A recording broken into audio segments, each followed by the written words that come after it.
उठाइए, चौराहे पे बैठ के कहिए कि भैया आप अगर जो 20,000 करोड़ का आप मालिक हैं तो आप इनकम टैक्स क्यों नहीं देंगे?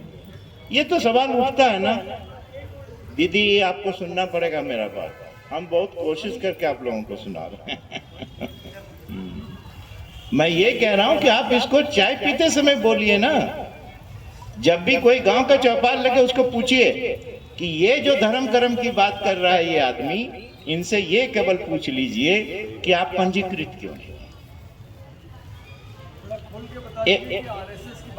हाँ, मैं राष्ट्रीय स्वयंसेवक संघ की बात कर रहा हूँ। हमारे एक मित्र हैं, वो बियाना से पीएचडी करके आए हैं भैया। वो बोले नेहरू जी जेल गए थे। हमने कहा अरे बाप रे बाप, ये तो बहुत गजब है भाई।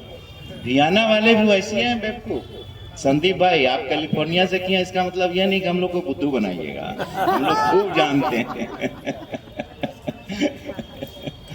अब बोलिए, हमने एक मित्र को बुलाया, ए मेरा फोटो खींचो, तुम उसका क्यों खींच रही हो? बोल रहे हैं हम ना। अच्छा, कुसुम को मैं डांट सकता हूँ, ठीक है ना, आप लोग बुरा मत मानिएगा। तो वो हमने कहा कि एक चीज बताइए, हमारे कुलीग एक नॉलेजेबल है, हमने कहा कि मैं इस बात पे हंसूं कि रोऊं?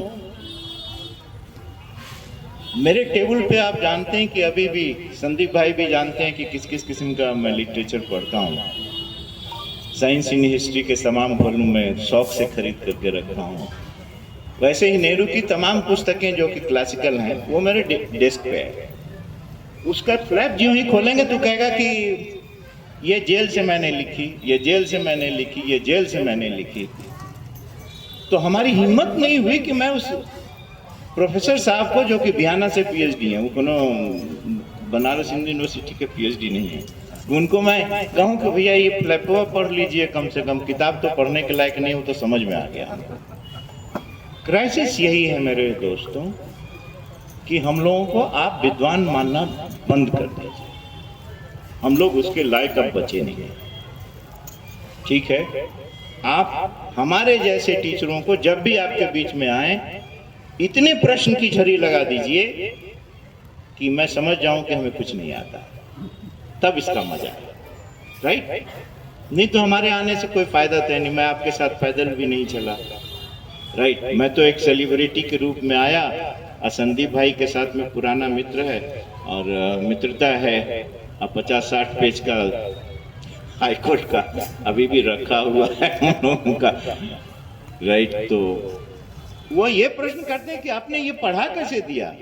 अब वो लड़का मेरे क्लास में था। वी नेवर आस्क्ड क्वेश्चन कि कौन, वेदर यू आर रजिस्टर्ड और नॉट, यू रिमेम्बर? तो वो बचवा भी बैठा हुआ था क्लास में। बाद में हम माफी मांगता है, बोलता है कि गुरुजी वो हम क्या बताएं, बहुत गड़बड़ किया। हमने कहा कि नहीं तुम ठीक ही किए हो भाई, जो कहा जाए। पढ़िए, जो पढ़ने वाले लोग हैं, जो संघर्ष करने वाले लोग हैं वो भी पढ़ें। पहले ऐसा क्या एक बहुत सुंदर स्लोगन था, लड़ो पढ़ाई करने को, ठीक है ना? पढ़ो, नहीं वो उसमें भी लड़ाई लिखते थे पहले, बाद में उसको समाज बदलने का है। पढ़ो लड़ाई करने को, ये तो यही कर रहे हैं ना भाई। समझ रहे हैं पूरे यात्रा में कि भैया आप हमारे बचवा के तो काहे नहीं पढ़ने देते थे भाई? अगर मान लीजिए कोई बच्ची है और गांव से बहुत दूर तक, धनंजय ने एक पोस्ट भेजा था, मैं लिख करके उसको बोला कि ये प्राइवेटाइजेशन का नाटक है सरकार की तरफ से। एक बात कह करके मैं अब समाप्त करूंगा, क्योंकि बहुत सारी फेहरिस्त थे उनके पास में। वो ये है कि सवाल उठता है,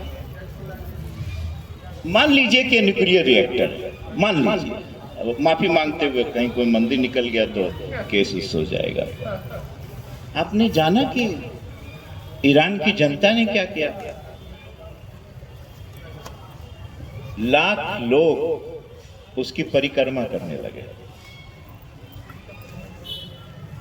बम इतना, अब आप बम गिराइए, चलाइए ना। ये मेरा मेहनत का न्यूक्लियर रिएक्टर है, मैं इसके चारों ओर कुछ रिस्ट्रिक्शन होता है, वो टेक्निकलिटी में जाने की जरूरत नहीं, चारों ओर होंगे। इसको सिविलाइजेशनल स्ट्रेंथ कहते हैं। इस देश का भी सिविलाइजेशनल स्ट्रेंथ बहुत है मेरे यार। ये कबीर की जगह पे बैठे हैं, रैदास की जगह पे बैठे हैं, निर्गुण असगुण भी अस्सी घाट पर विद्यमान है, ब्राह्मणा भी हैं।